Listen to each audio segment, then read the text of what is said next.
dari apa dari kerja praktek ini setidaknya adalah paper yang bisa dipublikasi. Baik dipublikasi nanti kalau misalnya yang kelas kerja praktek bisa di Sinta 2 atau bahkan kalau bisa di jurnal internasional itu akan lebih bagus lagi. Jadi itu Pak Hartanto, terima kasih banyak Pak Hartanto sudah melakukan pembimbingan kerja praktek dan ini salah satu apa namanya tugas kita untuk membangun talenta riset, talenta tadi karena supaya bagaimana mahasiswa bisa menjadi periset karena jadi kami mendidik mahasiswa talenta-talenta riset itu adalah salah satu tugas kami Bu Yulia. Jadi kami membimbing mahasiswa membimbing SDM talenta-talenta riset yang apa namanya nanti bisa berkesinambungan. Jadi nanti misalnya ini dari kerja praktek, mungkin nanti MBKM, nanti mungkin ke skripsi. Skripsi setelah lulus skripsi bisa dilanjutkan ke menjadi riset asisten. Kalau nanti Pak Artanto dan kawan-kawan mengajukan ada riset asisten di situ. Nah, riset asisten nanti juga punya peluang untuk bisa mendapatkan beasiswa S2 melalui melalui program-program degree by research yang ada di BRIN dan sebagainya. Kemudian kalau nanti sudah S2, jadi masih research assistant juga bisa melakukan beasiswa apa mengapply beasiswa juga untuk degree by research juga di BRIN dan bisa S3. Nah, setelah S3 bisa pertama ada dua peluang, ada tiga peluang yang bisa kalau mau bekerja di BRIN. Yang pertama adalah postdoc, jadi bisa bisa melakukan postdoc di BRIN, kemudian juga bisa apa namanya tadi apa namanya PPK, P3K. Jadi kalau kalau ada opening eh, formasi untuk P3K bisa mendaftar juga. Nah, CPNS bisa jadi PNS karena syarat PNS BRIN adalah S3. Jadi setiap tahun kita open sekitar 500 formasi untuk S3. Jadi hanya S3 saja tidak bisa di apa S2 maupun S1. Sehingga tadi jenjang pembimbingan talenta risetnya dari apa dari dari skripsi kemudian dari riset asisten biar mereka sekolah S2 kemudian sekolah S3 baru setelah S3 bisa mendaftar bisa mainkan. Tentunya kalau karena sudah kita bimbing itu maka bisa bisa seperti apa namanya kita tidak menjanjikan tetapi kita melalui seleksi secara umum dan ini peluangnya juga sangat besar karena setiap tahun hanya ada formasi 500 orang tetapi yang diterima itu hanya sekitar seratusan 120 ke tahun ini aja tahun 120-an jadi tidak terlalu banyak sehingga hanya sepertiganya Ibu jadi eh, itu yang peluangnya masih cukup cukup banyak untuk bisa masuk ke BRIN. Tapi ya tadi kalau memang tertarik di dalam dunia riset sehingga tadi bisa bisa melalui step by step di dalam program pembinaan talenta riset kami. Baik, tidak mempanjang waktu. Sekali lagi saya mengucapkan terima kasih juga kepada para mahasiswa, kemudian mengucapkan terima kasih pada Pak Hartanto dan kawan-kawan, dan mengucapkan terima kasih Pak Jansen dan juga Bu Yulia yang berkenan hadir hari ini. Dan saya juga mohon pamit juga Pak Hartanto, ada rapat Oke. lain dengan Bappenas dan saya juga sedang di Bali, jadi apa namanya eh, sambil sambil online dan saya ada rapat lain dengan Bappenas sehingga saya mohon maaf tidak bisa hadir sepanjang waktu dan mohon ini step-step tadi bisa diperhatikan. Baik, terima kasih. Begitu saja. Cukup sekian. Assalamualaikum warahmatullahi wabarakatuh. Waalaikumsalam warahmatullahi wabarakatuh. Waalaikumsalam. Terima kasih Profesor Rokis. Demikian Bu Yulia dan teman-teman semua. Kisah tanpa memakan waktu lagi, saya serahkan ke teman-teman ya. Di sini ada 6 orang. Silahkan kalian mulai berbicara. Jangan lupa nanti kalau ada yang jelek-jeleknya silahkan ya. Jelek-jeleknya apa ya? Atau yang jelek itu kan kekurangan ya. Kurang itu kami juga harus tahu. Kamu harus bicara jelas apa saja. Oke, sekarang yang bicara duluan, silahkan siapa tadi ya? Yang mau bicara duluan? Raka atau ya Raka dan Raka? Silakan Raka. Pak, sebentar Pak. Oh, Panji Pak yang pertama kali Oh, ini Pak. Panji. iya, mohon maaf Oke, Pak. silakan. Baik, Silakan Panji. sebelumnya saya izin share screen terlebih dahulu, Gih, untuk presentasi pada pagi hari ini. Ya, silakan.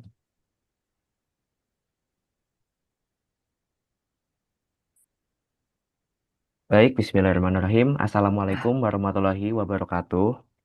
Selamat pagi dan selamat datang para hadirin yang saya hormati, terkhususnya kepada Profesor Dr. Insinyur Yulia Nuraini selaku dosen pembimbing saya sendiri di kampus. Kemudian ada Bapak Rokis Komarudin selaku Kepala Bidang Riset Geoinformatika serta Bapak Hartanto Sanjaya, SSI MSC, selaku pembimbing instansi magang saya dan serta juga para hadirin yang saya hormati.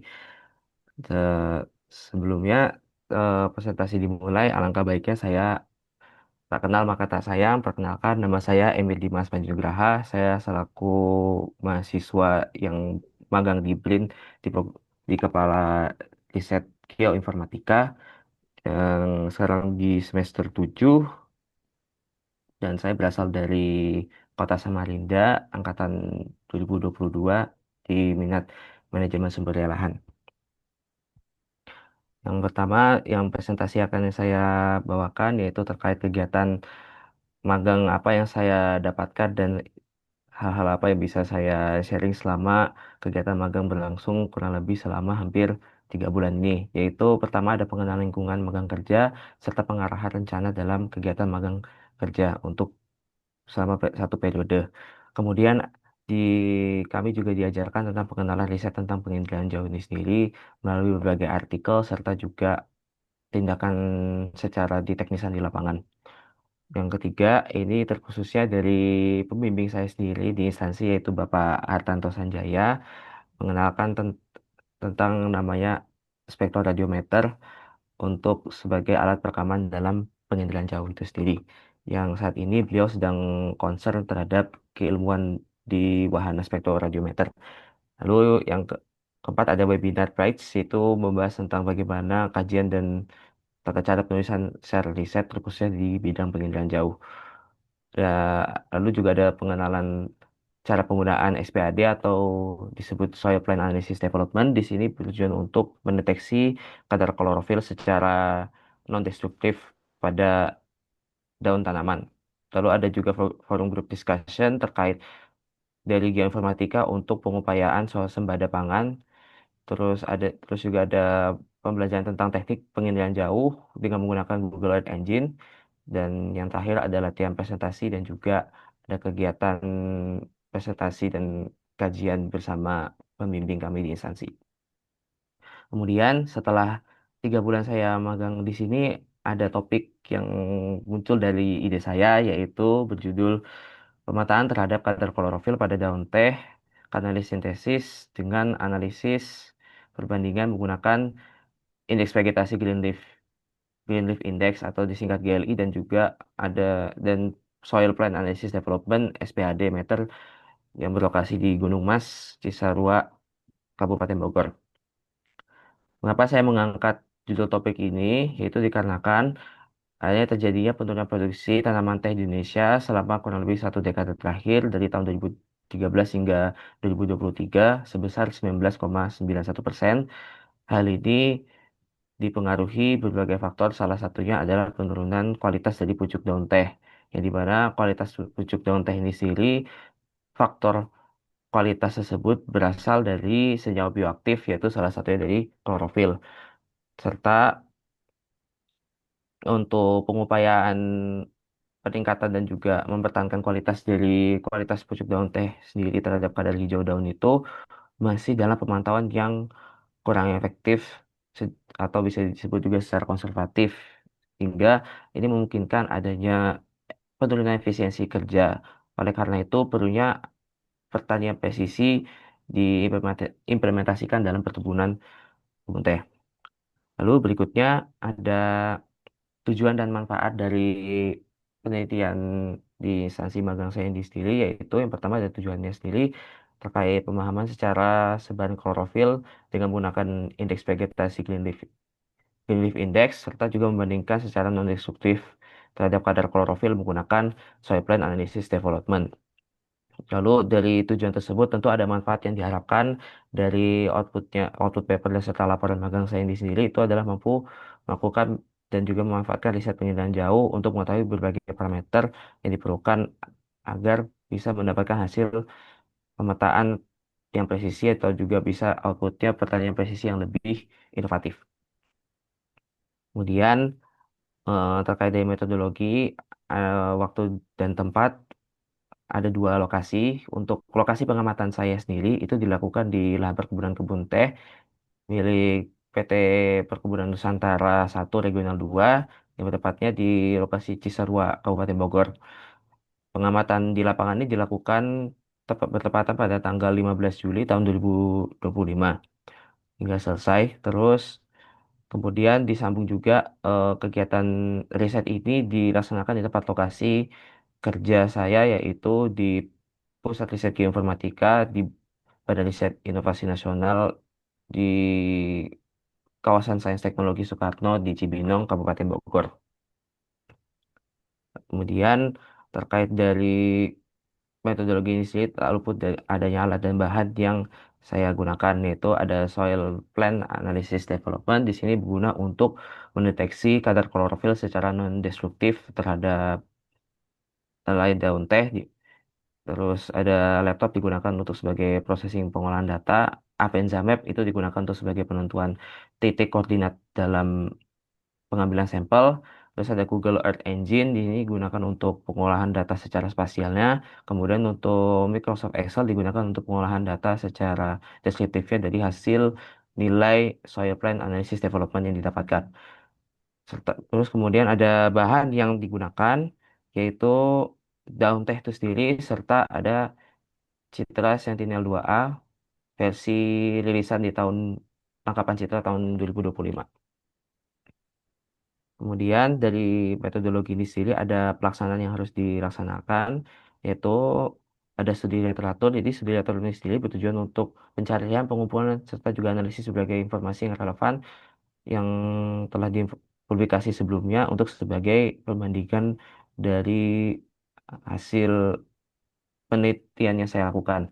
Kemudian ada dilakukan juga pengumpulan dan pengolahan data. Di sini bertujuan untuk pengumpulan data proyek ini sendiri itu dilakukan pengambilan sampel daun secara acak serta juga analisis menggunakan data Sentinel-2A ini sendiri dikarenakan resolusinya yang lebih tajam, yaitu per pikselnya 10 kali 10 meter, serta juga memanfaatkan Google Earth Engine untuk mempermudah dalam proses pengumpulan data atau juga pemanggilan data.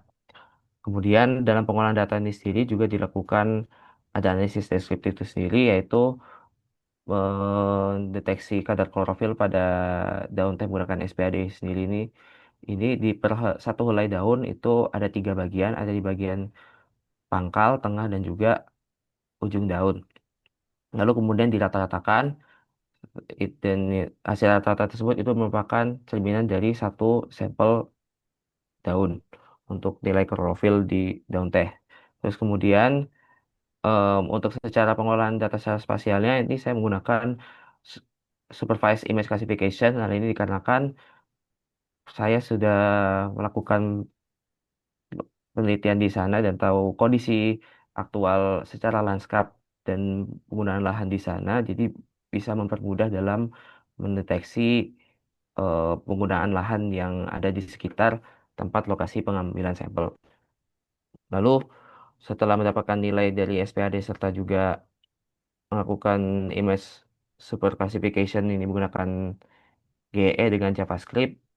Kemudian ada juga dilakukan identifikasi di sisi itu bertujuan untuk mengidentifikasi penggunaan lahan serta juga mengidentifikasi sebaran dari Greenleaf Index itu sendiri pada kawasan pengamatan yang kemudian pada akhirnya dilakukan layouting peta menggunakan QGIS.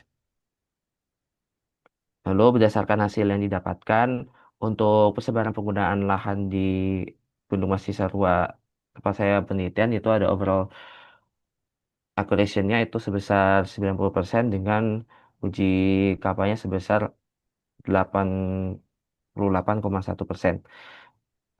Hal ini dikarenakan juga tempat pengambilan titik sampel saya yang berdekatan dengan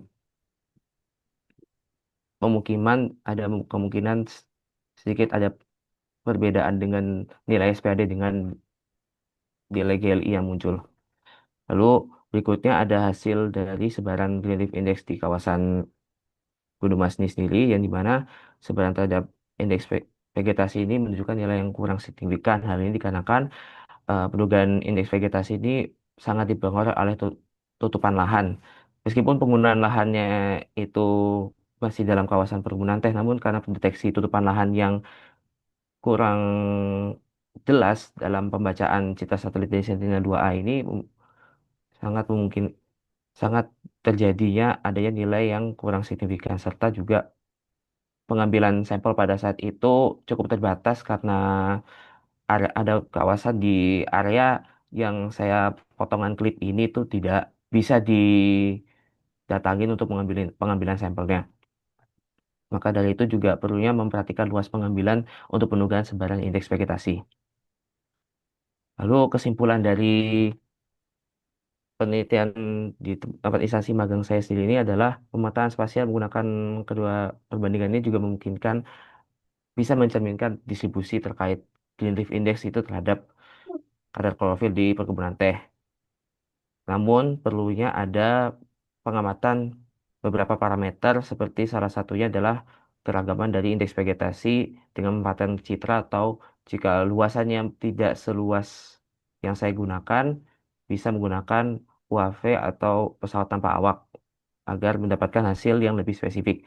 Serta juga pemantauan kadar klorofil dengan uji perbandingan SPAD dan juga Greenleaf Index ini itu menjadi esensial dalam praktik budidaya teh yang modern agar menghasilkan pertumbuhan tanaman teh yang optimal.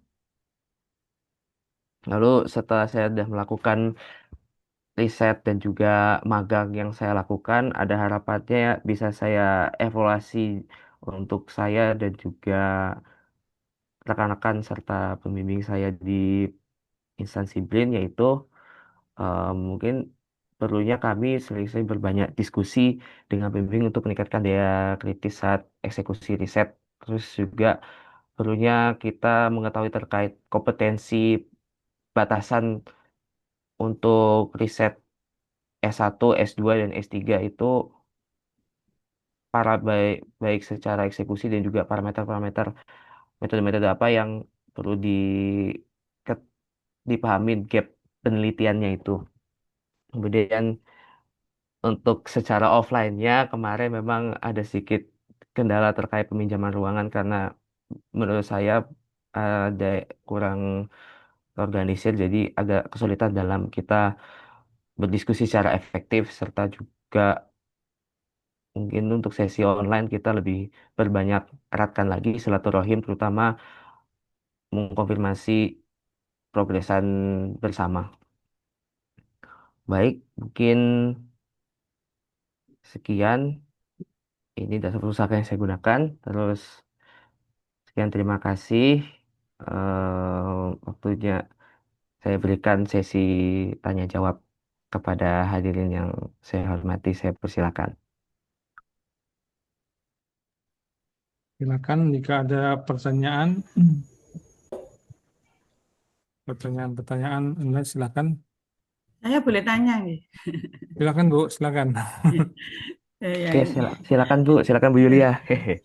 Baik, terima kasih Pak Artanto, juga para peneliti BRIN, dan juga tadi sampai diawali dengan Prof. Lohis ya, bahwasanya kita mendapat fasilitasi mahasiswa UB khususnya dari minat atau bimbingan saya ini, mungkin ada nanti pembimbing yang lain yang hadir, ini adalah pekerjaan atau pengalaman yang luar biasa ya, bisa magang atau mempraktekkan kompetensi tertentu di instansi yang BRIN sudah kita tahu adalah pusat dari segala pusat ilmu dan apa saja ada ya tadi.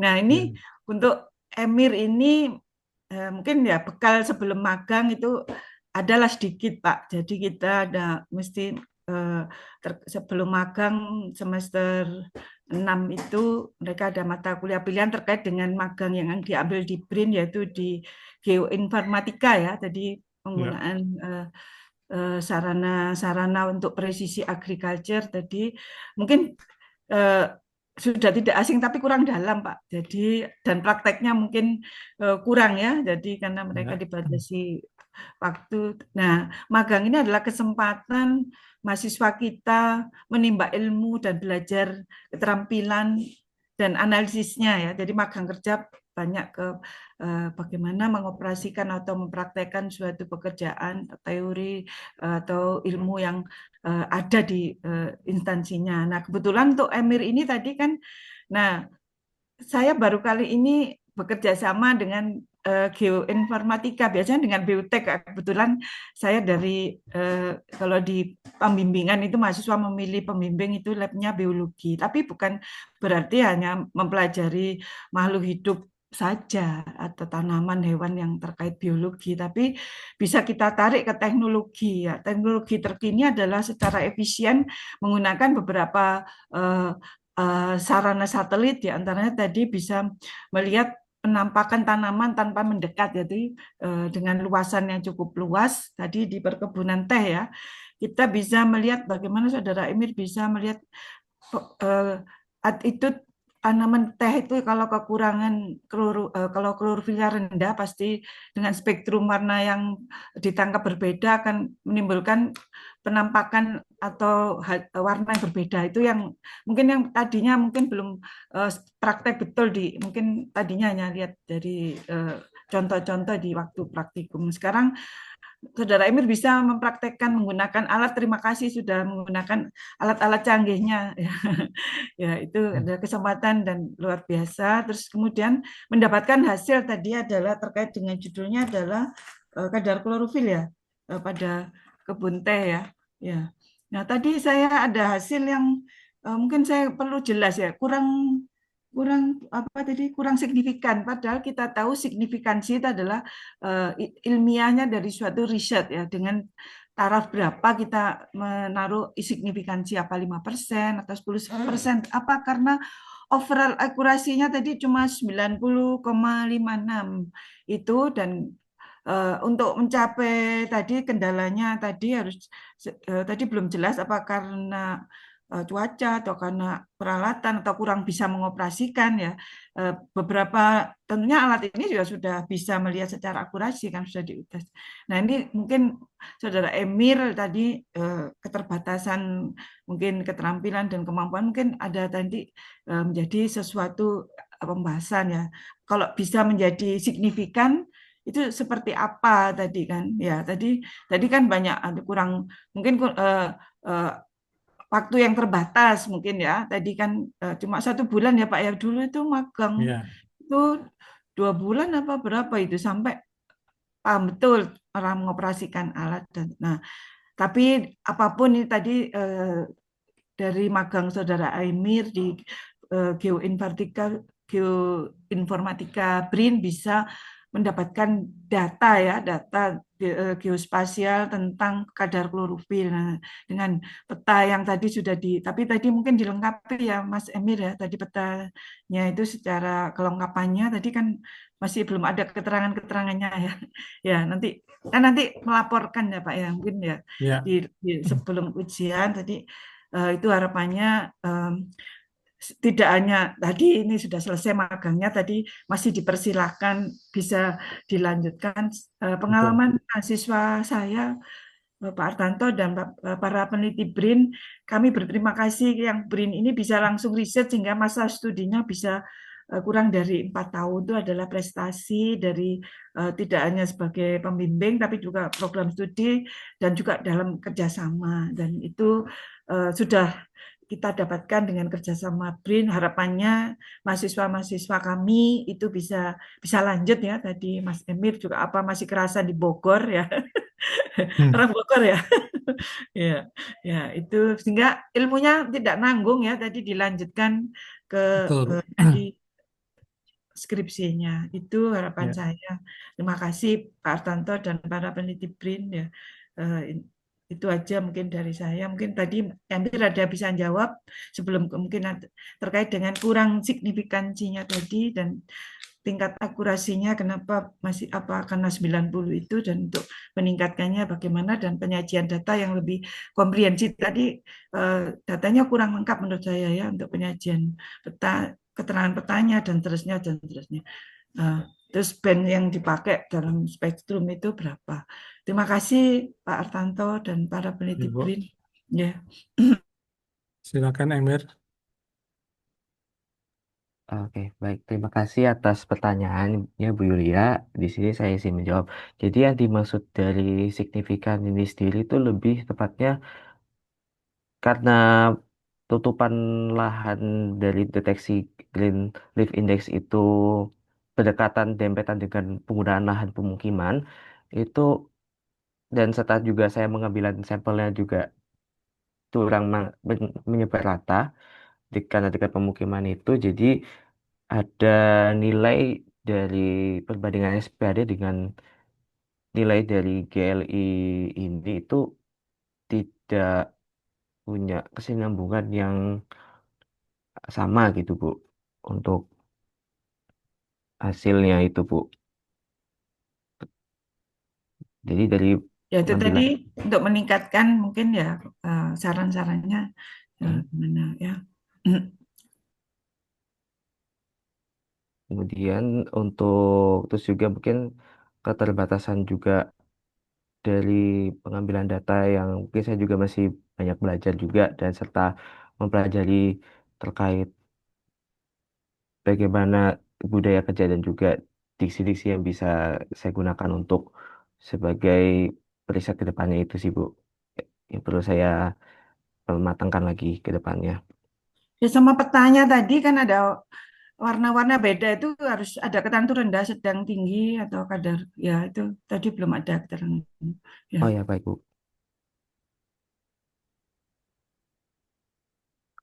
Untuk dari keterangannya itu sendiri, yang semakin putih dia di daerah GLI-nya, berarti nilai dari GLI itu sendiri semakin rendah, Ibu.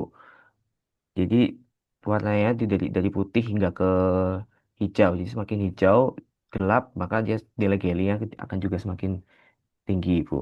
Sedangkan di daerah titik sampel saya tuh tempat apa persebaran GLI-nya cenderung ke yang lebih terang, Ibu. Karena dari tutupan lahan yang berdekatan dengan pemukiman itu sendiri. Jadi kan juga harus disimpulkan berapa persen misalnya itu tadi warna yang misalnya kurang ya kandungan klorofil dan nah itu nanti untuk pengambil kebijakan itu apa terkait dengan pemupukan atau eh, apakah umur umur yang sudah tua atau itu kan nanti harus ada klarifikasi ya dari keterangan gambarnya ya dalam Ya baik, pembahasannya. Itu saran ya. ya baik Ibu.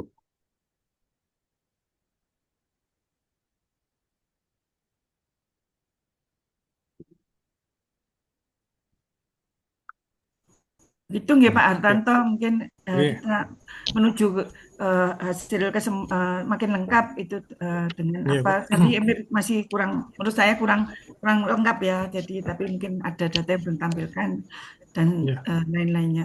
Terima kasih. ya. Terima kasih Bu Yulia. Eh, Nanti tolong dilengkapi lagi Emir, sama dalam hal layout ya layout. Jadi layout itu kadang-kadang kelihatannya sekedar sekedar apa menggambar, tapi itulah pentingnya mengkomunikasikan, ya. Mengkomunikasikan apa yang kita punya dengan visual dengan media visual.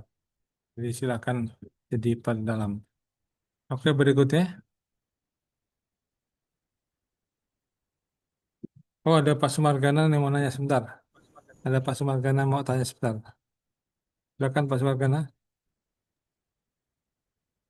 Terima kasih Pak Panji atas presentasinya. Saya jadi nostalgia nih ke apa kalau ke Gunung Mas itu karena Pak Hartanto pernah bikin tugu GPS yang diresmikan oleh apa Dubes Amerika sekarang. Hanya ingin klarifikasi aja mungkin sebagai dan saran juga. Kalau kalau dilihat dari apa tadi eh, perolah akurasinya itu sudah bagus gitu ya. Cuma ada yang menggelitik saya.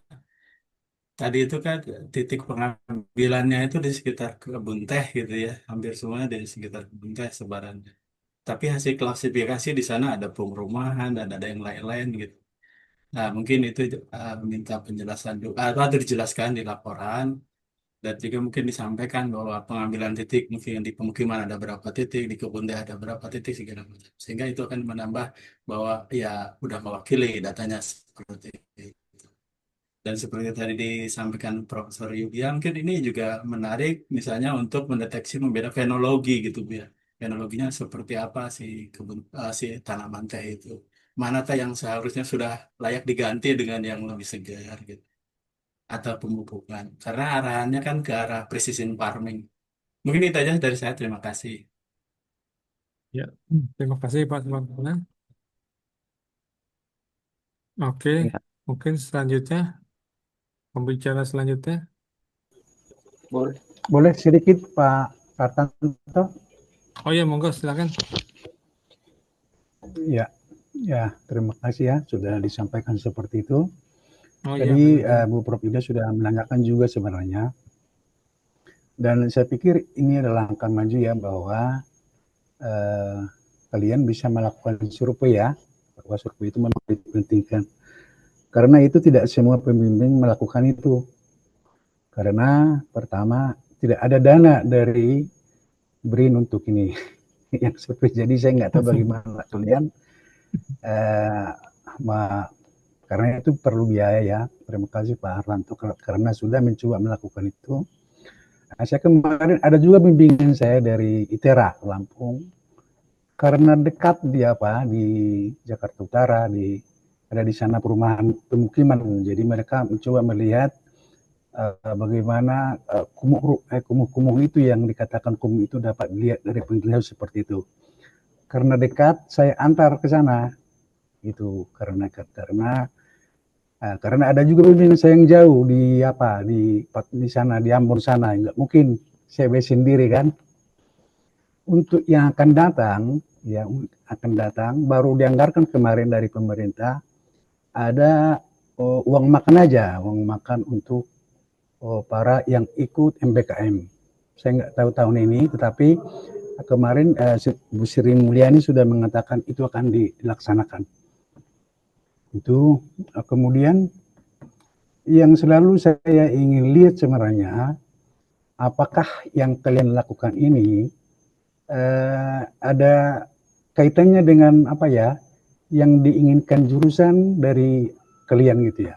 Jangan sampai melenceng ini ya. Itu juga harus nanti dilihat oleh Ibu Prof ya. Ketiga, sebenarnya karena waktunya ini sangat singkat, kalau saya sebenarnya tidak mengharapkan sangat akurat.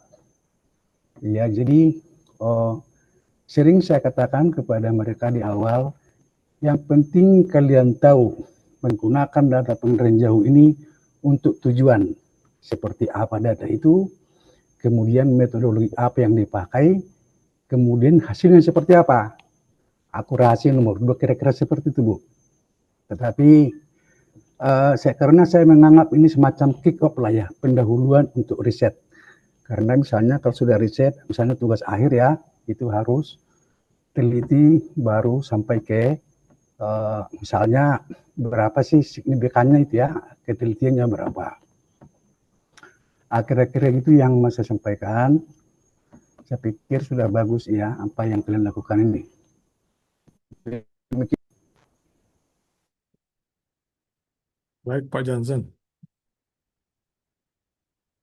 Silakan. Terima kasih Pak Johnson atas komentarnya. Pembicara berikutnya,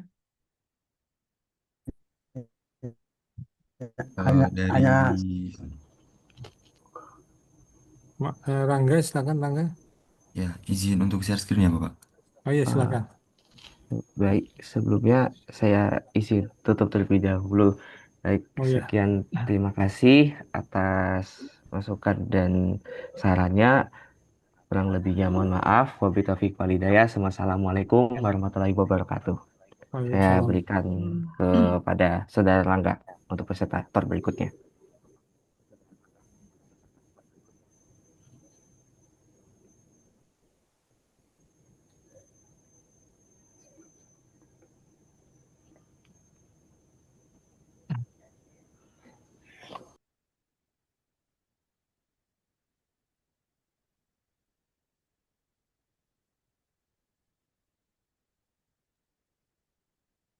Oke, baik. Sebelumnya terima kasih atas waktunya dan juga di sini saya izin memperkenalkan diri. Perkenalkan nama saya Dwi Rangga Septiantoro.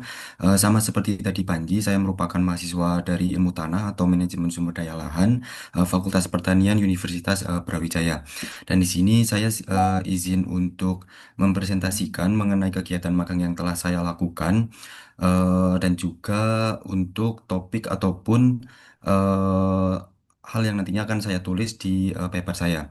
Untuk kegiatan magang sendiri kurang lebih sama seperti Panji. Dari saya pribadi sudah mempelajari mengenai beberapa hal ataupun beberapa alat yang telah dilakukan bersama pada saat di BRIN seperti itu. Dan untuk topik sendiri itu saya mengangkat topik penginderaan jauh dengan judul pemanfaatan Google Earth Engine untuk analisis degradasi lahan pertanian berbasis citra satelit 8 melalui integrasi Normalized Difference Vegetation Index dan juga Bare Soil Index di Kabupaten Wonosobo, Jawa Tengah.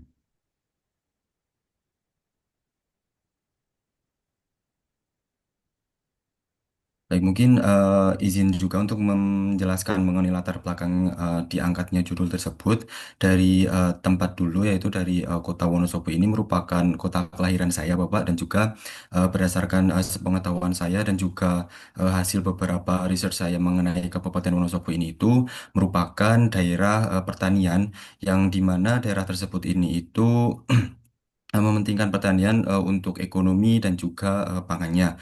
Akan tetapi berdasarkan kasus yang telah saya research juga, itu terdapat beberapa artikel ataupun beberapa media yang menyebutkan bahwasanya pada Kabupaten Wonosobo ini itu telah terjadinya degradasi lahan, baik itu dari alih fungsi lahan ataupun erosi dan juga pengelolaan yang tidak berkelanjutan. Khususnya ini itu di bagian alih fungsi lahan di mana pada beberapa tahun belakang ini itu banyak sekali alih fungsi lahan pertanian menjadi beberapa keperuntukan. Contohnya seperti alih fungsi lahan untuk menjadi pemukiman ataupun untuk suatu objek wisata. Dan juga untuk pengambilan data sependek pengetahuan saya di Kabupaten Wonosobo ini itu masih istilahnya masih melakukan survei lapangan secara langsung. Jadinya membutuhkan metode yang lebih cepat dan juga dapat mencakup wilayah yang lebih luas. Untuk metode yang saya gunakan ini merupakan langkah-langkah secara garis besarnya, yaitu yang pertama ada pengumpulan data citra satelit melalui Google Earth Engine, di mana data citra satelit yang saya gunakan yaitu data citra satelit Landsat 8. Kemudian saya melakukan prapengolahan data mulai dari cloud masking, kemudian dari komposit tahunannya, dan juga untuk memilih rentang waktu citra yang akan saya gunakan untuk klasifikasi. Kemudian juga saya melakukan yaitu ada dari indeks vegetasi dan juga dari indeks tanah. Dan saya melakukan perhitungan indeks ini juga melalui Google Data Engine. Kemudian setelah melakukan dari perhitungannya, di sini saya melakukan integrasi ataupun melakukan overlay dari data NDVI dan juga PSI yang nantinya digunakan untuk mengidentifikasi tingkat dari degradasi lahan itu sendiri. Kemudian yang selanjutnya ada analisis spasial yang nantinya digunakan untuk menentukan wilayah-wilayah mana saja ataupun kecamatan-kecamatan mana saja yang ada di Kabupaten Wonosobo yang memiliki tingkat degradasi yang tertinggi. Sehingga nantinya harapannya ada output ataupun luaran yang dapat disusun yaitu adanya peta sebaran degradasi lahan pertanian yang ada di Kabupaten Wonosobo. Dan ini merupakan hasil dari perhitungan indeks vegetasi dari NDVI itu sendiri. Dapat dilihat bahwasanya dari beberapa tahun belakangan, mulai dari tahun 2025 ini, ada beberapa daerah yang memiliki tingkat degradasi tertinggi, di mana di sini saya mengasumsikan bahwasanya apabila dari nilai NDVI-nya itu dia tinggi, maka kerapatan dari vegetasinya itu tinggi, sehingga nanti untuk tingkat degradasi lahannya itu akan cenderung rendah. Dan juga untuk keterbalikannya nantinya apabila nilai dari NDVI-nya itu dia rendah, maka nantinya kerapatan vegetasi akan semakin rendah dan juga tingkat degradasinya akan semakin tinggi seperti itu. Kemudian ini merupakan hasil dari indeks tanah dari PSI atau Bare Soil Index, di mana untuk PSI ini itu dia menjelaskan mengenai keterbukaan suatu lahan dan dapat dilihat bahwasanya dari beberapa tahun kebelakangan ini juga terdapat beberapa daerah yang memiliki nilai indeks dari PSI-nya itu lebih tinggi dan untuk PSI ini itu apabila dari nilai indeks PSI-nya itu dia tinggi, maka keterbukaan suatu lahan itu akan cenderung tinggi sehingga menyebabkan tingkat degradasi lahan pada wilayah tersebut itu tinggi. Sedangkan kalau semisalkan nantinya dari indeks tanah dari PSI itu dia tergolong rendah, maka nanti nilai dari keterbukaan suatu lahannya itu dia juga akan rendah sehingga tingkat degradasi pada suatu lahan itu akan tergolong rendah. Dan dari hasil yang telah dianalisis, terdapat beberapa kecamatan di Kabupaten Wonosobo ini dari beberapa tahun yang memiliki tingkat degradasi tertinggi, yaitu pada tahun 2015 itu ada di Kecamatan Kertek, Kaligacar, Leksono, Watumalang, dan juga dari Kota Wonosobo itu sendiri di bagian utara. Kemudian dari tahun 2020 sendiri itu terdapat di Kecamatan Kertek, Kaligacar di bagian utara, kemudian di daerah Barat Daya pada Kecamatan Wadas Lintang. Kemudian di tahun 2025 sendiri ada di Kecamatan Garung, Kejajar, Kaligacar, Wadas Lintang, dan juga di Kalibawang. Untuk daerah dengan tingkat degradasi tertinggi berdasarkan dari tahun 2015, tahun 2020, dan juga tahun 2025 itu dapat diambil kesimpulan bahwasanya dari Kecamatan Wadas Lintang dan juga Kecamatan Garung ini dia memiliki tingkat degradasi tertinggi berdasarkan dari hasil indeks vegetasi dan juga dari indeks tanah itu sendiri. Di mana dari Kecamatan Wadas Lintang ini itu setelah saya riset kembali alasan kenapa dia memiliki tingkat degradasi tertinggi karena ada beberapa kasus ataupun ada beberapa alasan, contohnya seperti dari lerengnya yang lebih curam, kemudian juga curah hujannya yang tinggi sehingga nantinya menyebabkan adanya erosi. Kemudian juga budidaya di wilayah Wadas Lintang ini itu cenderung merupakan budidaya dengan lahan tegalan kering dan juga terdapat waduk di daerah Wadas Lintang yang dapat menyebabkan erosi juga. Kemudian kalau dari kemudian dari Kecamatan Garung itu sendiri, itu alasannya karena memang dari budidaya pertanian sayurnya itu lebih intensif, kemudian juga dari lerengnya yang menyebabkan kemungkinan adanya erosi sehingga nantinya dapat menyebabkan degradasi lahan serta adanya alih fungsi lahan yang tadinya merupakan lahan pertanian menjadi suatu objek wisata yang dimana dari wisata ini sepengetahuan saya juga lumayan apa ya kayak seperti lumayan tinggi juga untuk alih fungsi lahannya seperti itu. Kemudian juga izin memaparkan mengenai evaluasi dari kegiatan magang yang telah saya laksanakan, di mana untuk kegiatan magang ini terdapat beberapa kelebihan dan juga kekurangan yang saya rasakan, yaitu untuk kelebihannya sendiri itu adanya wawasan baru mulai dari penggunaan alat-alat yang menunjang untuk pengambilan data di lapangan ataupun teknologi-teknologi yang saya dapatkan dari hasil seminar ataupun webinar. Kemudian juga ada bimbingan oleh peneliti, baik itu dari Bapak Hartanto itu sendiri, kemudian juga kemarin sempat dibimbing langsung oleh Pak Laju dan juga ada Pak Jansen juga. Kemudian juga adanya BRIN ini itu juga menyediakan berupa working space yang dapat digunakan kami mahasiswa untuk melaksanakan kegiatan magang itu sendiri. Kemudian juga terdapat pengembangan soft skill, baik itu dari menulis, entah itu nantinya menulis dari kemarin rangkuman atau ringkasan dari webinar, kemudian juga nantinya akan menulis dari paper itu sendiri. Kemudian juga terdapat presentasi serta dari kami sendiri itu telah mengambil data di lapangan itu secara tim sehingga mengembangkan soft skill berupa kerjasama itu sendiri. Kemudian juga ada lingkungan yang kolaboratif di mana di BRIN itu sendiri kemarin tidak hanya dari Universitas Brawijaya saja yang melakukan magang kerja, tapi ada dari universitas-universitas lain, contohnya seperti dari ITERA, kemudian juga dari Universitas Diponegoro dan juga lainnya yang nantinya dapat saling bertukar pikiran ataupun pengalaman dari beberapa universitas yang ada. Kemudian yang terakhir itu ada dukungan untuk tugas akhir. Dan lanjut ke kekurangan itu mungkin yang saya rasakan untuk durasi praktik lapangnya yang itu relatif singkat hanya dilakukan beberapa kali saja. Jadi masih belum maksimal untuk pengambilan datanya ataupun dalam pengoperasian alat yang digunakan pada saat praktik lapang. Kemudian juga dari jadwalnya itu cenderung fleksibel ataupun berubah-ubah. Jadi terkadang dari semisal di hari ini adanya kegiatan magang, kemudian di hari berikutnya tidak ada, ataupun di hari ini adanya bimbingan, terus di hari berikutnya tidak ada bimbingan. Jadi saya merasa dari kegiatan magangnya ini itu masih kurang maksimal seperti itu. Apalagi untuk bimbingan secara offline itu kan hanya dilakukan selama satu. Nah, saya merasakan ini mungkin dari segi jaringannya itu ada terdapat beberapa tempat yang mungkin dari jaringannya itu kurang stabil sehingga kurang memaksimalkan untuk kegiatan magang itu sendiri. Ini merupakan sedikit dokumentasi kegiatan magang yang telah saya lakukan, baik itu dari praktik lapang ataupun bimbingan dengan peneliti lain dan juga mengoperasian alat yang dilakukan pada saat praktik lapang itu sendiri.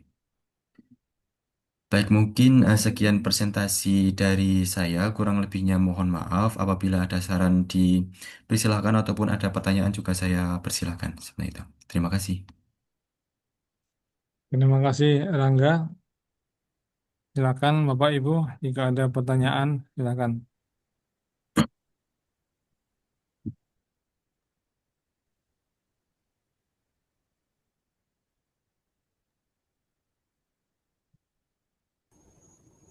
Eh, ada hal ya yang mungkin akan saya tambahkan juga, saya komentarkan mengenai jaringan tadi ya. Saya menyukai kalau kamu mendapatkan adanya jaringan yang sebaiknya dibentuk. Ya, jadi dari apa tadi Universitas apa Lampung ya di Lampung, kemudian di Ponorogo, sorry bukan, Eh, jadi mana satu lagi ya. Ada Nah, dari kalau misalkan adanya universitas tadi yang bisa kamu connect, itu bagus sekali. Dan itu tujuan saya di situ. Tujuan saya salah satunya adalah bisanya ter, apa ya, terkomunikasinya antara kalian, antar perguruan tinggi dalam suatu pekerjaan.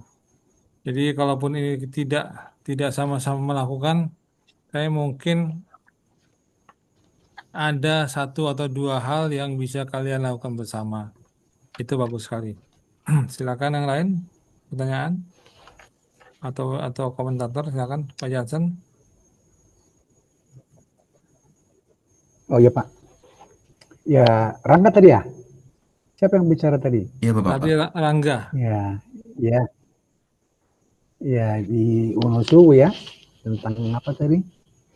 Menggunakan beberapa indeks untuk melihat adanya perubahan-perubahan ya. Iya. Ya, kau menggunakan apa tadi? GAA ya? Iya, tadi menggunakan JE, Bapak. Sebelumnya udah pernah belajar GAA enggak waktu di UB? Kalau di UB itu kemarin baru pengenalan saja, Pak. Tapi untuk praktik secara langsungnya itu baru praktik secara mandiri, belum ada arahan dari pihak kampus baik itu dosen ataupun dari asisten seperti itu, Bapak. Oh iya, ya. Saya pikir ya seperti yang saya bilang ya, bahwa itulah apa ya kerja praktik ya, dapat menggunakan citra itu untuk sebuah tujuan, di mana di tengahnya akan ada metodologi ya apa yang digunakan, bagaimana ketelitiannya itu ya. Memang ketelitian sangat perlu sebenarnya untuk sebuah riset, tetapi kan seperti saya bilang karena banyak hal, itu bisa nomor 2, nomor 3 lah. Yang penting kamu sudah bisa memanfaatkan data itu ya, bagaimana mengupload itu ya, mengupload apa data-data satelit itu ya. Karena Sentinel tadi pakai ya, sebenarnya banyak data lain ya, mirip-mirip itu. Kalau sudah tahu caranya mengupload Sentinel, yang lain juga akan lebih mudah ya. Karena pola-pola pikir pembuat itu sama. Ada AOI tanggal berapa, ada persentase awan berapa yang diterima, kira-kira begitu. Saya pikir itu pembelajaran yang apa ya, yang perlu nanti kamu renungkan lagi lah ya untuk kemajuanmu di hari berikut. Mengenai tadi jaringan yang kurang itu mungkin Pak Hartarto maksudnya WiFi ya? Iya, Pak. Oh, ya memang itu juga menjadi kendala kita. Karena mungkin apa kurang besar apanya, mungkin tahun depan bisa di apa di apa lagi ya, karena harus dianggarkan itu. Kemudian mengenai jadwal berubah-berubah dari pembimbing ya, ya mungkin sebenarnya kami itu sangat sibuk semua ya, tapi kan sebagai periset yang punya kewajiban lah ya, yang punya apa lah ya, moral lah untuk memberikan ilmu kepada adik-adik mahasiswa, kami sempatkan membimbing lah ya, membimbing kalian sehingga kalian nanti bisa meneruskan lah apa yang kami lakukan. Saya juga begitu, bimbingan saya kebetulan ada 3. 2 udah selesai, 1 lagi masih ada yang dari Pak Timora itu ya, dari teknik apa ya, lupa teknik apa namanya itu, lupa, baru buka di sana ya, apanya dari ITB itu apanya tuh, dosen-dosennya. Jadi ya itulah, jadi kalian tahulah seperti apa kerja riset itu ya, seperti itu ya. Saya pikir ya udah bagus menurut saya. Terima kasih Pak Ranto. Ya, Pak.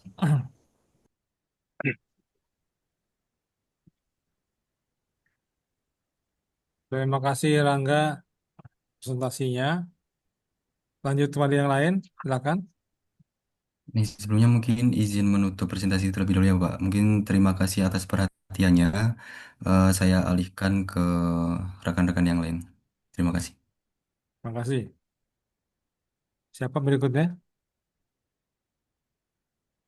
Baik, saya Bapak untuk presentasi berikutnya. Ya, Randy, silakan Randy.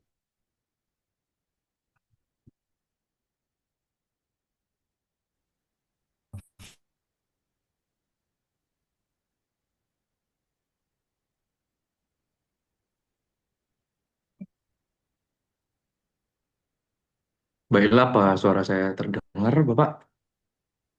Ya, silakan, kedengaran. Ya, selamat pagi untuk Bapak dan Ibu dari BRIN yang saya hormati dan teman-teman magang. Sebelumnya perkenalan sedikit dari saya, nama saya Randy Daniel Barasa dari minat MSDL, Fakultas Pertanian Universitas Brawijaya. Saya berasal dari Riau, Kabupaten Siak. Langsung saja saya masuk untuk laporan magang kerja di BRIN KST Cibinong Geoinformatika. Ini merupakan pengalaman yang saya dapat, yaitu pengalaman konsep dasar penginderaan jauh, di mana ada prinsip dasar penginderaan jauh, jenis-jenis sensor, dan platform aplikasi penginderaan jauh. Lalu diskusi seminar webinar Brights, di mana saya mengetahui perkembangan teknologi di Indonesia, terkhususnya dalam bidang penginderaan jauh. Lalu ada diskusi bersama para peneliti yang ada di Indonesia dan pemangku kebijakan untuk merancang GeoMimo, lalu mengetahui regulasi-regulasi yang ada terkait data-data. Lalu pelatihan tentang penulisan karya tulis ilmiah. Lalu ada penggunaan SPAD, yaitu merupakan alat portable untuk mengukur kadar klorofil relatif dalam daun tanaman. Nilai SPAD berkorelasi dengan tingkat kehijauan fotosintesis dan nitrogen daun. Lalu ada penggunaan spektroradiometer, di mana spektroradiometer ini fokus pada pengukuran radiasi elektromagnetik. Lalu merakit perangkat keras dan lunak pada spektroradiometer, lalu membuat data outlier atau pencilan, dan terakhir end member.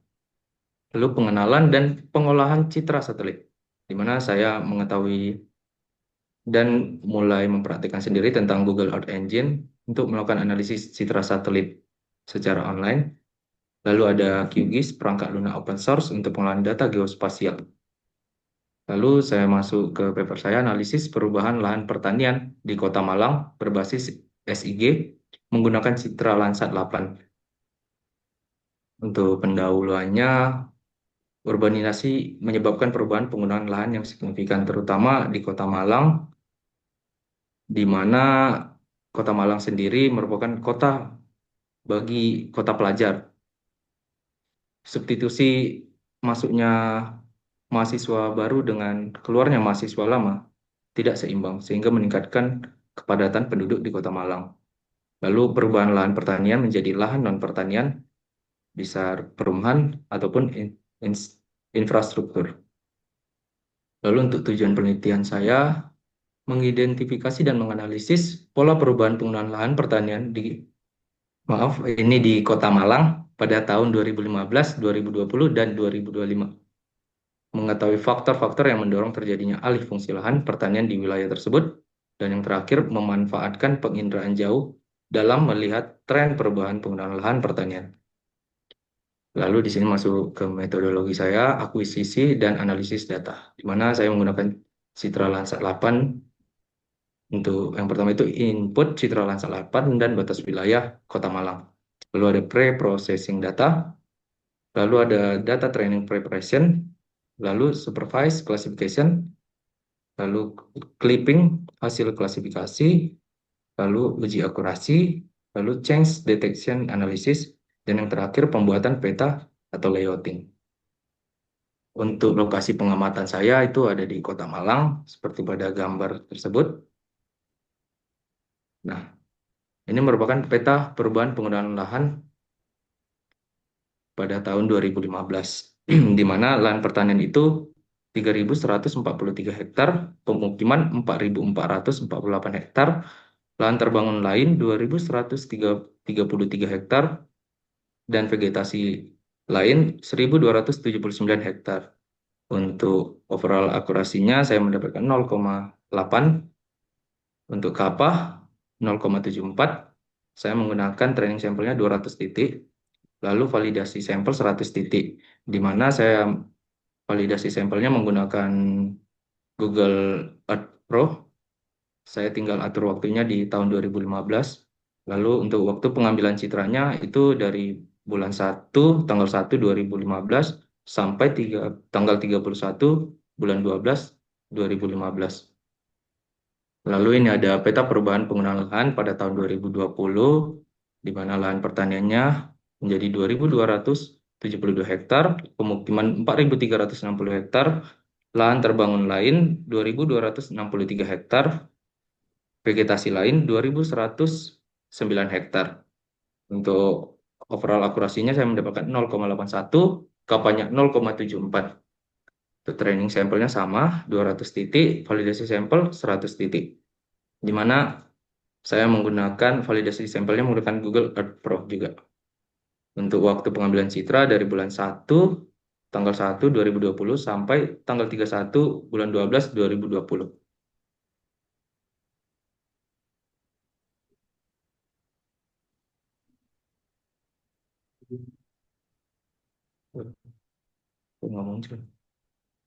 Lalu ada peta perubahan penggunaan lahan pada tahun 2025, di mana lahan pertanian menjadi 2.025 hektar, pemukiman 4.125 hektar, lalu lahan terbangun lain 1.680 hektar, lalu vegetasi lain 3.170 hektar, di mana overall akurasi yang saya dapatkan 0,94. Lalu kapannya 0,91. Untuk training sampel saya menggunakan 200 titik dan validasi sampel 100 titik. Di mana validasi sampel yang di sini berbeda karena saya langsung terjun ke lapangan.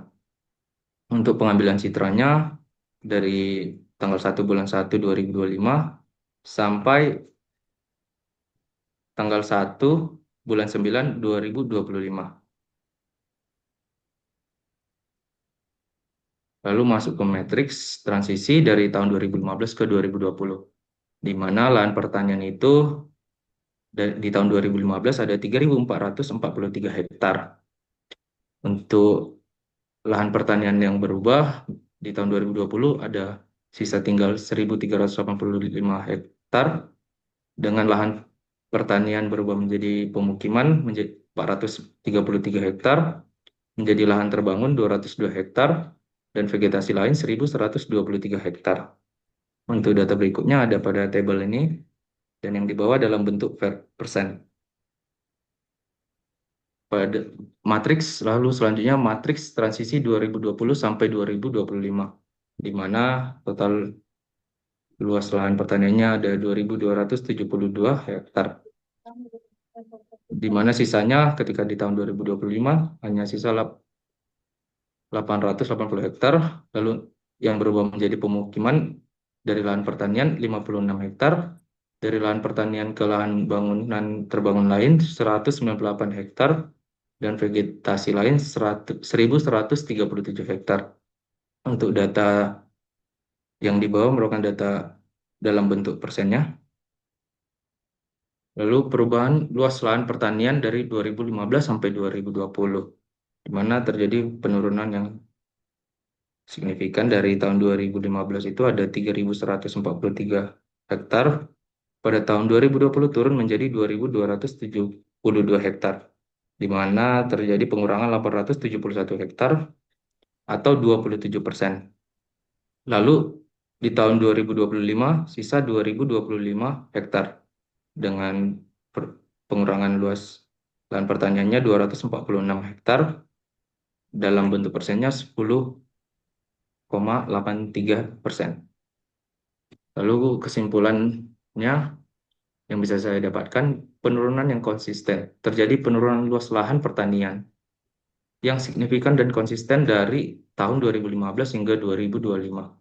Dari tahun 2015 ke tahun 2020, lahan pertanian menyusut sebesar 27,72%. Ini menunjukkan laju konversi lahan yang sangat cepat dalam periode tersebut. Kemudian dari tahun 2020 ke tahun 2025, penurunan berlanjut meskipun dengan laju yang sedikit melambat, yaitu 10,83%. Implikasinya, tren penurunan ini mengindikasikan adanya tekanan yang terus-menerus terhadap lahan pertanian, kemungkinan besar akibat pengembangan pemukiman atau pengembangan infrastruktur lain. Jika tren ini berlanjut, dapat berdampak serius pada ketahanan pangan dan lingkungan. Lalu masuk ke kelebihan dan kekurangan saya ketika magang di BRIN. Itu kelebihannya ada ilmu baru yang saya dapatkan, pengalaman baru, relasi, fasilitas penunjang magang, dukungan untuk melanjutkan tugas akhir, lalu akses ke gedung di kawasan BRIN. Untuk kekurangannya, kurang waktu untuk terjun ke lapangan, lalu jaringan yang belum mencakup seluruh wilayah BRIN, yang terakhir akses peminjaman barang yang terbilang susah. Ini merupakan lampiran saya mengolah citra di JEE yang sebelah kiri atas itu merupakan tahun 2015, sebelah kanan atas 2020, sebelah kiri bawah 2025, dan yang sebelah kanan bawah itu untuk memproses data dari 2015, 2020, dan 2025. Lalu ini merupakan statistiknya, ada Confucius matriksnya dari validasi tadi. Ada tahun 2015, di kanan 2020, lalu yang kiri bawah ini tahun 2025, lalu yang di sebelah kanan bawah itu merupakan luas tadi yang matriks dan semua periode transisi. Sekian presentasi dari saya. Terima kasih. Apabila ada kesalahan, saya mohon maaf. Saya kembalikan ke Bapak.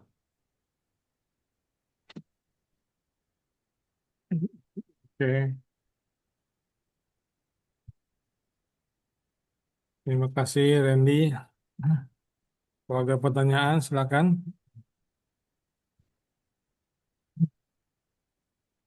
Iya, Pak, untuk izin mengomentari aja, Silakan Pak Laju.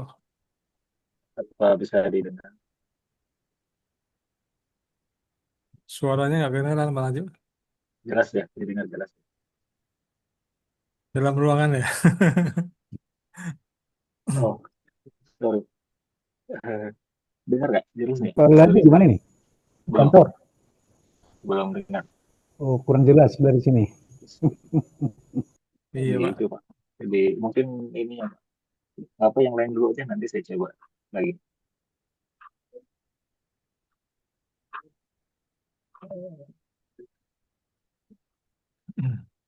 Silakan yang lain, saya belum masuk. Oke, Randy berikutnya. Setelah Randy, siapa yang bisa? Saya Bapak izin untuk Oh ya, share Raka. screen ya, Pak. Oh, saya mau sedikit ini, Pak. Oh, silakan Pak Johnson. Pak. Oh, udah. Oh Mau ya, silakan dijawab? Pak. Oh ya, ya. Rendi. Kedengaran nggak? Iya, Bapak. Rendi? Kedengaran, Bapak. Kedengaran, Bapak. Randy Iya, orang Sumatera ini. Iya, ya kamu sudah melaksanakannya, saya pikir ya. Sama-sama orang Sumatera ya, dilarang saling mendahului kita. Dari Riau tadi ya. Iya, Siap Bapak. ya, siap ya. Kabupaten Ya, Siak. orang Sumatera itu kenapa datang ke Jawa ini, karena di Jawa ini sumber ilmu Pak Hartono. Coba kalau di Sumatera ada UGM, ada ITB, ada UI, ya nggak kesini kita Pak. Ya, jadi saya pikir sudah kamu laksanakan semuanya ya. Ya, tadi saya lihat kamu bikin peta perubahan lahan, coba lihat halaman berapa tadi itu. Peta perubahan tahun 2015, bukan peta perubahan lahan itu. Peta perubahan lahan. Jadi peta perubahan hanya salah nama aja ya. Kamu tadi peta perubahan lahan tahun sekian gitu. Halaman di terakhir kali itu. Nanti dilihat lah ya. Nah, ini peta perubahan lahan tahun sekian, bukan begitu, peta penutup lahan lah ya. Akibat salah itu. Jadi yang dinamakan peta perubahan itu sudah kau buat perubahannya. Nah, misalnya lahan sawah yang menjadi pemukiman ya. Itu Siap, saja. Bapak. Nah, jadi saya pikir kamu sudah cukup bagus menjelaskan ya apa yang berubah itu ya, dari apa menjadi apa. Tetapi kebanyakan tadi kamu bilang berubah menjadi pemukiman ya, dari apa Iya, itu Bapak. ya, dari sawah itu ya. Ada Dari tadi sampai 870 hektar ya. 870 hektar mulai dari tahun 2015 sampai 2025 ya. Iya, Bapak, dari 2015 sampai 2025. Itu iya, memang ini menjadi apa juga ya, menjadi pertanyaan lah ya. Di sangat Indonesia kekurangan pangan kok makin berkurang luas lahan sawah ini gitu ya. Saya pikir dari 871 hektar itu udah berapa produksinya itu? Bisa mungkin sudah cukup mensupport satu kecamatan ya, atau 2 kecamatan lah dalam setahun. Oke, saya pikir kamu sudah cukup bagus untuk menjelaskan.